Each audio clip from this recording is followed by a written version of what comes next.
بسم اللہ الرحمن الرحیم۔ عید کا دن تھا۔ امام حسن و حسین اپنے نانا محمد صلی اللہ علیہ وسلم کے پاس آئے اور فرمایا، نانا جان، سب کے پاس سواری ہے، ہمارے پاس سواری نہیں، ہم کو بھی سواری پر بیٹھنا ہے۔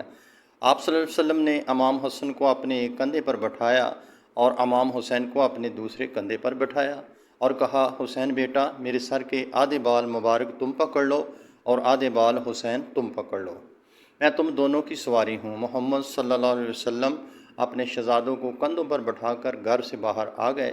جب باہر یہ منظر حضرت عمر نے دیکھا تو کہا، اے حسن و حسین، تمہاری سواری کتنی خوبصورت ہے۔